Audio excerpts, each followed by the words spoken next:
Hello, chismosas y chismosos, and welcome back to Bay Area Housewife of True Crime, where I like to tell the stories of the real cucuys and lloronas of the world.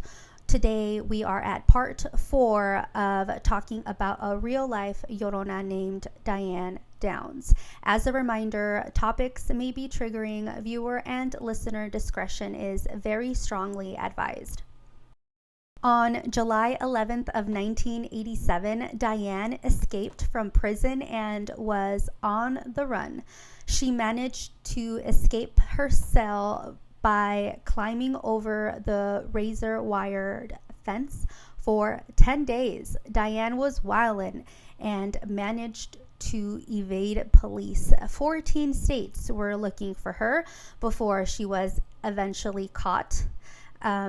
This little rendezvous landed her an additional 5 years to her sentence. Diane was known to sleep in, but the day she escaped, she was up early at 8:30 a.m. carrying a towel, and she went to her favorite picnic table bench on the corner of the yard. No one noticed that she was wearing 3 pairs of underwear, 2 shirts, 2 pairs of socks, 1 pair of jeans, white tennis shoes, and inside the towel she was carrying was a pair of beige leather gloves and a gray beanie. She had the address she was going committed to memory. According to author Anne Rule, those who had covered her case were not surprised to learn about the news. In a November 29th, 1987 Seattle Times article, she wrote just that, and I quote, "My phone rang at 5 minutes after 9 on that Saturday morning. I was half asleep, but I woke up in a hurry. I didn't have to ask Lars Larson of KPTV TV in Portland who had escaped. All of us who covered Diane's trial expected that one day she would find a way out of prison, end quote. When Diane's on the run tour was over, she told police that she was still searching for that shaggy-haired stranger to prove her innocence. That is a quote. After that, she was transferred to the New Jersey Department of Corrections Clinton Correctional Facility. That same article, Anne Rule describes Diane as follows, and I quote, "I have spent almost 4 years researching, writing, talking about and to Diane Downs, and I continue to be amazed by the myriad convolutions of her personality.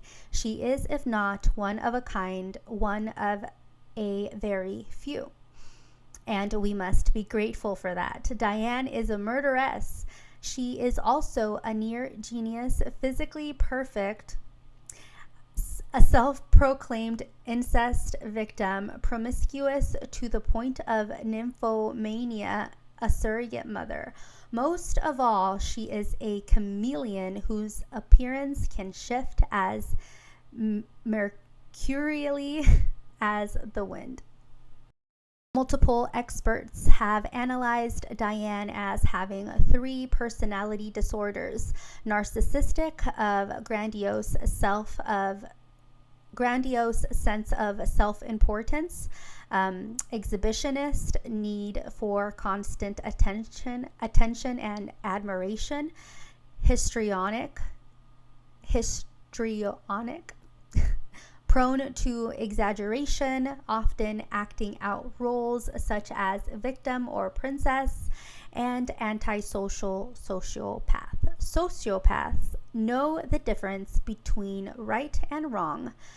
It simply does not matter to them.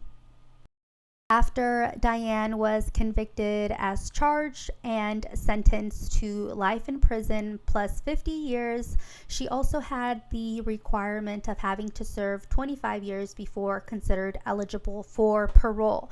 Her sentence was is to be served consecutively.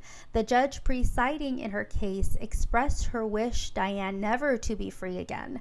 This also meant she was not considered eligible for parole until 2009. Diane first applied for parole in 2008. In her application, she re-emphasized her delulu of innocence. Quote, "Over the years, I have told you and the rest of the world that a man shot me and my children. I have never changed my story."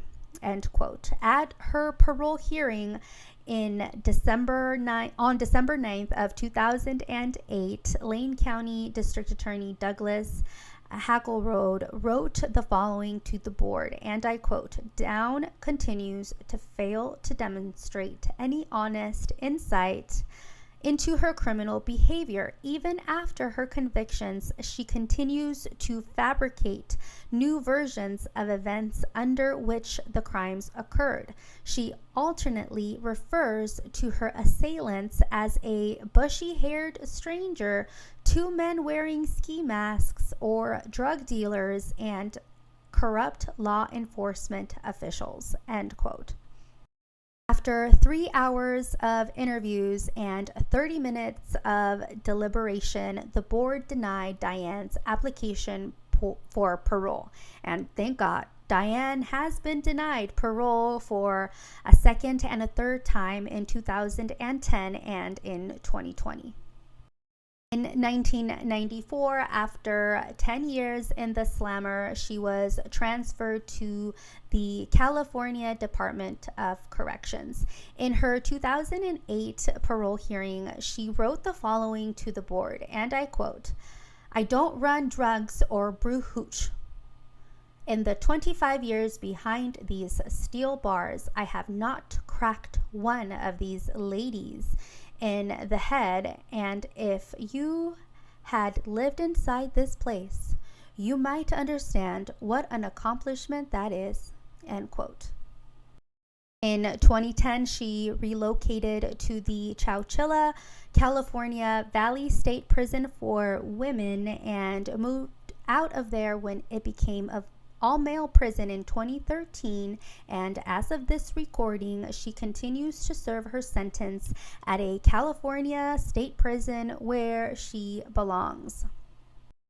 We've reached the end of today's episode over at Bay Area Housewife of True Crime. Thank you so much for coming down the rabbit hole where I currently live. Stay tuned for the next episode on the next case. Make sure to follow me on socials. The podcast's IG is at Bay Area HW of True Crime. My IG is at bayarea.housewife. You can find full episodes of these recordings on Spotify, Apple Podcast, and YouTube at Bay Area Housewife of True Crime. As always, I respect and accept your opinions. If you like my content, do me a solid and rate my show wherever you listen. I welcome all comments, questions, case suggestions, etc. Call me, beat me at yayareahousewife@gmail.com. And yes, that's yay area with the Y, like E40 said. I'll see you chismosas y chismosos in the next. Adios.